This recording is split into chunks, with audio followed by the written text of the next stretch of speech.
Hello and welcome to FPL Bandwagons Gameweek 8.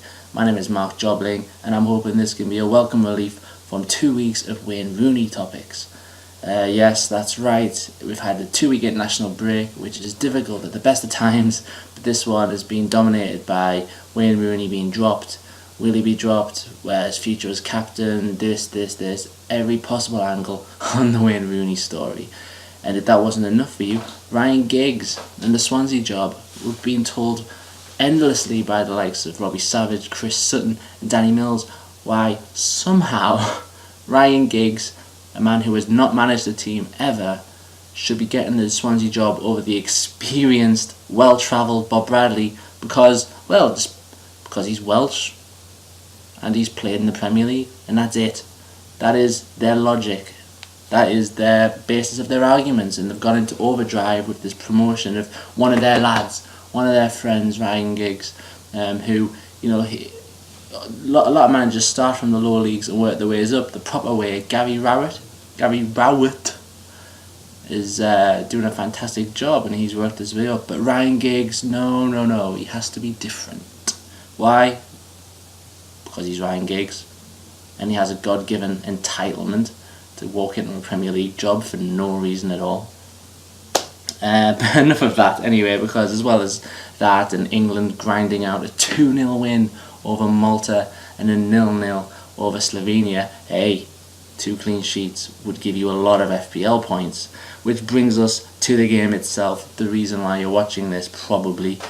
2 weeks ago was difficult because it was all about who to captain, Zlatan, Aguero or Alexis Sanchez. All three of them had phenomenal fixtures and it was an embarrassment of riches.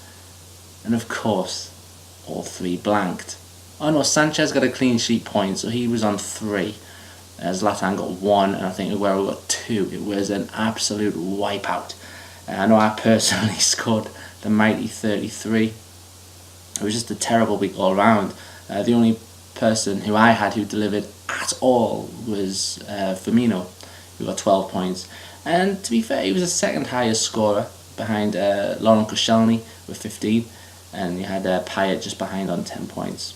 They did well. But all in all, I think the average was quite low across the board. And this Zlatan flopped. I didn't even want him.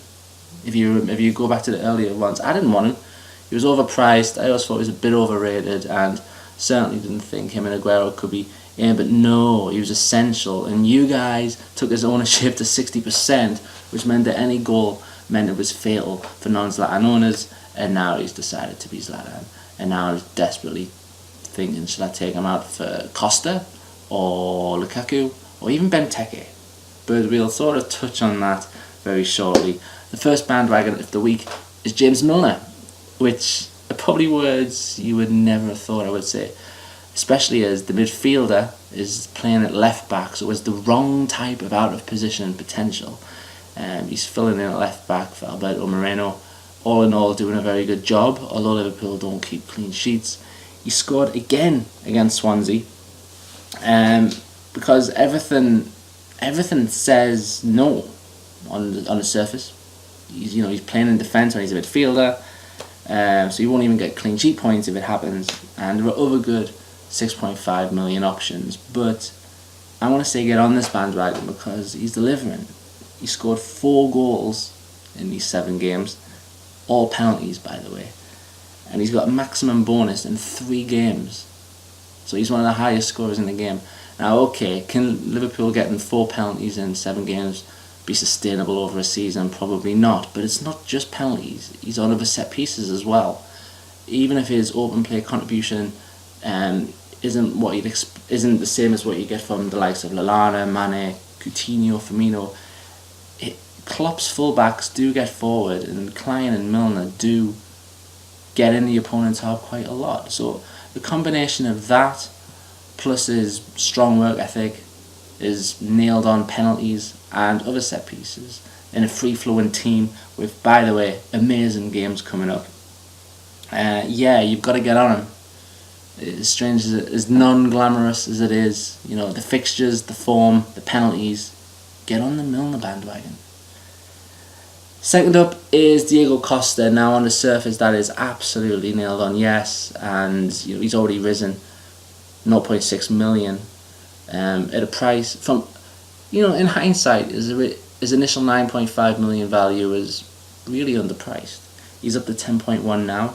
It's still quite fair considering that he's the league's top scorer and he's the FPL top scorer up front with 6 goals in 7 games and 2 assists as well. So he's flying it in. It was always said that Costa, even if he scores, doesn't get the bonus points somehow, and while that may be true, he has forced some out because he's delivering so frequently. So it should be a definite on, right? No, because he is already on 4 yellow cards. He has a temperament, he has a certain feistiness, and yeah, he's on 4 yellow cards. Up next he's got Leicester, so he's going up against Robert Huth and Wes Morgan, and then he's got Man United and Mourinho up next. So I would say those 2 opponents are definitely going to try and rough him up, especially as it's Chelsea's star player's weak point. So I would say, of course, at any other time you get him, but he's on the verge of a 1-match suspension. So I don't know. It's tough because there is that, but there also is the fact that, if he scores this week and then gets suspended, he still scored. I would personally, depending on who your strikers are, I would risk waiting for a suspension, assuming it's imminent. Suspension, slight price drop, and then get him in, because he is probably, even though we all went Hazard at the start of the season, he is probably the best route into Chelsea right now.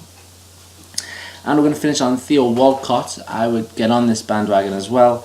3 goals and 3 assists. He's on 42 points. Now, it's a rejuvenation, a new lease of life for the winger, who is a winger. He has flirted at various points of becoming a striker, but Arsene Wenger seems to have found a rhythm with this team. Giroud doesn't get a sight. He doesn't get near the team. He gets on the bench and that's it. He settled on Alexis Sanchez up front, who was a great option in himself. And of course that means Theo Walcott plays on the right wing. Now you may not want to double up on Arsenal, but having said that, if there is a team to double up on, it's either Liverpool or it's Arsenal, because they are another team with extraordinary fixtures coming up right now. In fact, they're amidst them, because Burnley on paper was a good fixture. But of course he didn't deliver against Burnley. The last couple of years have tainted Walcott, and he's injury prone, he doesn't get games, but he's always, in fantasy league terms, with regular football, he's always been essential. There was a few seasons when he was delivering so much, he was playing every week, he was one of the first names on the team sheet, and therefore he was one of the heavy hitters. And he's fallen a bit. But could this be, is this a purple patch, or is this Theo Walcott back? He's up to 7.7 million, I think it is, which is very, very good. Very reasonable. And if you're happy with going to Arsenal, or if you don't have Sanchez, he's a really good option. And also in terms of the midfielders, he's 5th in the ICT index, so underlying those goals and assists, he is actually a threat. Team of the week, this time there's going to be a few different names, because I'm trying to second guess the internationals. So in goal, Petr Cech, because he's the cheapest dude in Arsenal's defence by quite a bit.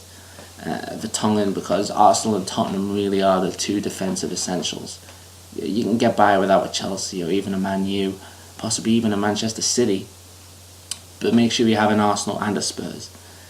This week you're going to go Cedric, because Southampton are at home to Burnley, and they've had very, very good clean sheet form recently. It's gone completely under the radar.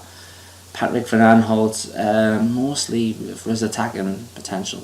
He's scored recently, and he has a good track record of bombing down from left back. More Southampton with Tadic. His underlying stats are phenomenal. Delivered for Serbia during the international weeks, and he started to get involved with Southampton as well. There's a lot of midfielders getting discussed at the minute. Tadic is completely, as I say, under the radar. I would go for Tadic. And Arsenal coverage, not Sanchez, because Chile, Mesut Ozil, they're at home to Swansea. set pieces. I can foresee Ozil delivering, as well as Son Heung-min, the form of his life. He's forced his way into Tottenham plans, and they're away to West Brom, which isn't an easy game, but you wouldn't bet against him. He's a similar price to Walcott, actually. And my final midfielder is Dimitri Payet.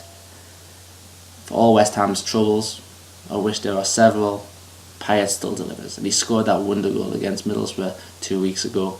So yeah, I think he's a relatively safe pick as they travel to Crystal Palace. Speaking of Palace, I've gone for Benteke up front, as well as the regular Jermaine Defoe, and despite what I said earlier, I said Diego Costa, because Team of the Week isn't a long-term thing, it's specifically for this week. So yeah, that's it, 2 week break. Thank you very much for watching.